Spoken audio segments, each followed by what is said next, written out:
Okay, chapter 6, the plan. Julian sat through the next day of school in a kind of daze. As his teachers droned on and on, he became fixated on a single depressing thought. If he went to math camp and Mandarin camp all summer, he wouldn't have a real summer vacation for more than a year. 2 years of school without a break. Meanwhile, there were kids like Robin living in the United States of America who didn't even go to school at all. That was injustice. After school, he just lay on Danny's bed while Danny worked away on the latest email to Robin. When he finished, he read it out loud. Dear Robin, nothing but bad news here. First, we haven't found out anything about your redwoods. Mr. CEO hasn't said a word. Are you sure you've got the right guy? Second, even if you do have the right guy, we're not going to be able to help you very much because it's official. Julian's being shipped off to math camp in 3 weeks. While you're up there having your vacation from not being in school, the dastardly duo, reaching new heights of evilness, are forcing poor Julian to spend his summer vacation doing algebra and learning Chinese. So it looks like you're losing your undercover agent, Lopez and Carter Lee. Julian watched a hummingbird dip into the feeder by Danny's window. You know, she doesn't like it when you write like that. She thinks you're making fun of her. Ah, she can take it. She's a big girl. It would be nice to give her some good news for a change. What, like Julian had a long talk with his uncle and convinced him that cutting down redwood trees is morally wrong? Be realistic. We're talking about Mr. CEO here. Yeah, I guess.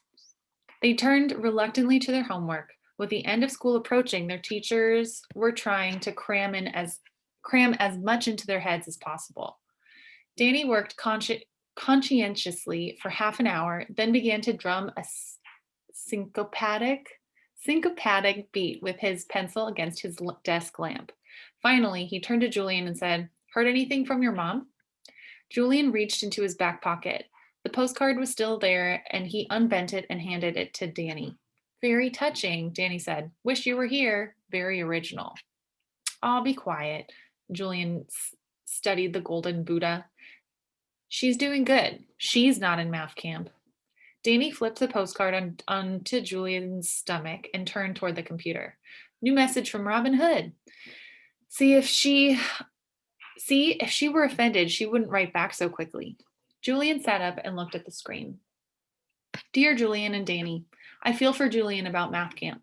Truly, that would be my worst nightmare, to be cooped up in a classroom all day, winter and summer. I think I would go crazy.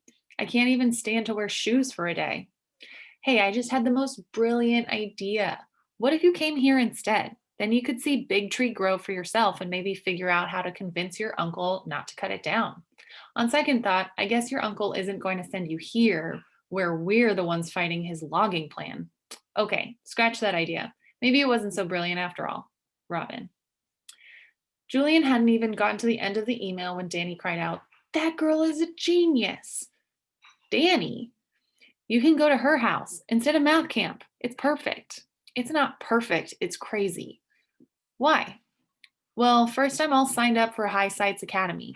Second, like Robin says, Sibley's not going to send me off to live with his enemies. Say it's an exchange program through FUN, or F-U-N. He won't even know. Come on, it would take Sibley about 2 seconds to figure out they live next to Big Tree Grove. You always look on the dark side, Danny said in exasperation. And you have no sense of adventure. You're the most boring person on earth. You're going to live the boringest life ever and then bore yourself to death. I don't see you running off to Robin's. I don't see you running off to Robin's. Danny said in his airheaded girl voice. Am I like the one being sent to math camp here? Danny, there's no way. But Julian just had pored over the pictures of Huckleberry Ranch and the FUN website until he knew them by heart. 2 goats, an orchard covered in pink blossoms, a mossy waterfall beneath towering redwoods. And for a moment, he imagined a summer without points, without shoes, without math camp. He could walk down the shady path, into the forest, into Robin's redwoods. Julian slipped into the house as the clock chimed 7 and managed to settle into his designated chair just before Sibley stepped out of his office. After the perfunctory greetings, he was ignored. He picked discreetly at his salad, which was filled with nasty surprises like kidney beans and olives. Daphne was engaged in a long story about Preston's school auction, which Sibley interrupted with sarcastic outbursts. Sometimes in restaurants, Julian would see large families gathered together, everyone laughing and talking at once, and he would study them, trying to figure out what made them so happy. Robin's family was probably like that. In his mind, Julian could see them clearly, a family of brawny Vikings, 3 giant sons, 2 fair daughters, living off the land and laughing at night around the dinner table.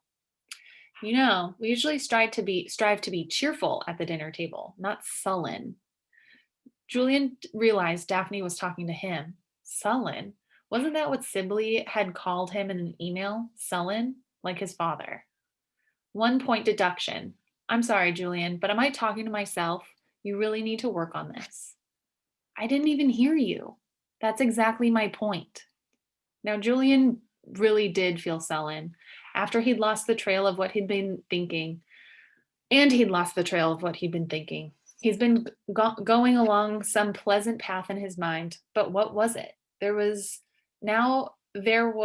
only Daphne's smug expression. That's not fair, he said softly. Julian, his uncle warned, talking back, another point. Daphne pursed her lips. I won't be treated this way in my own home. I hate this point stuff. 3 points, Julian. Daphne could have been calling out a tennis score. Camp's not starting a moment too soon, she added under her breath. 30 seconds ago, he'd been sitting at the table minding his own business, and now, somehow, everything was his fault. He blundered into another one of Daphne's invisible traps. I don't care about these stupid points, he blurted out. Why don't you leave me alone? Why do you hate me so much? Sibley stared at him for a moment with unblinking eyes. Then he cleared his throat and said in a strained voice, Julian, you're out of line. This may be hard for you to understand, but the fact that you're my brother's son creates certain obligations. You owed him one, Julian said. No, Sibley said immediately. No, he owed me. I never owed him a thing. I gave, he took. That's the way it was. Julian's cheeks flushed. He felt like he'd been slapped. He lowered his eyes and bit his lip. But he was your brother, right?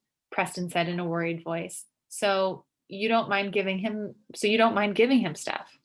Of course, Sibley said, his glassy eyes toward Preston. Of course I didn't mind. Julian couldn't breathe. Something was squeezing the air out of his chest. He stood up abruptly and took his half plate to the kitchen. Then he ran up the staircase and into his room, locked the door, and threw himself on the bed. He blinked hard 3 times, then turned on his back and stared up at the blank square of the ceiling.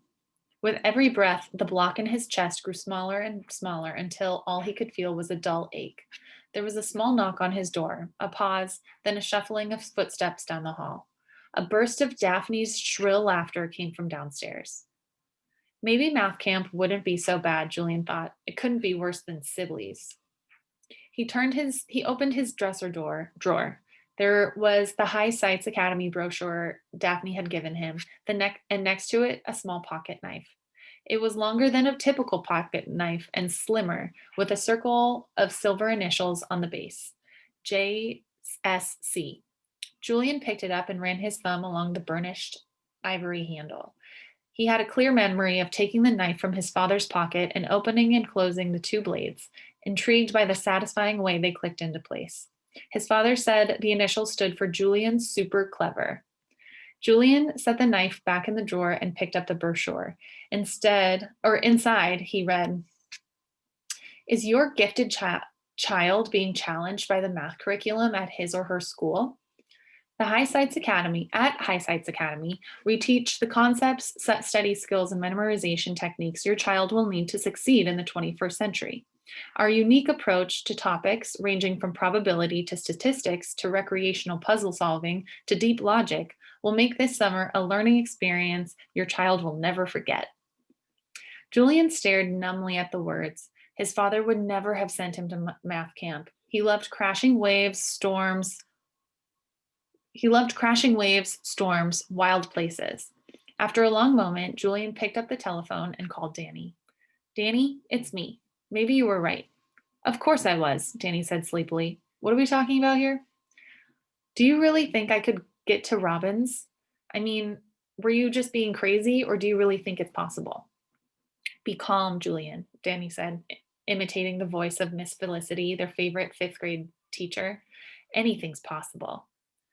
Forget it. I don't know what I'm thinking, Julian said. I should just go to camp. It's not going to kill me. No, no, be brave. We make good plan, Danny said, caveman style. Then, in his normal voice, he added, I'll sleep on it. My brain works better when I'm unconscious. I'll have a complete plan by 8 a.m. When he met Danny in the schoolyard the next morning, Julian had half hoped that he'd forgotten all about their conversation the night before. But Danny immediately hustled him over to the corner of the chain link fence and said in a conspiratorial whisper, I've got a plan all figured out. It's bulletproof. Are you sure that's the right expression? First, the night before you go to camp, you sleep over at my house. Okay. You tell Daphne we'll take you to the math camp bus stop on Monday and pick you up 4 weeks later.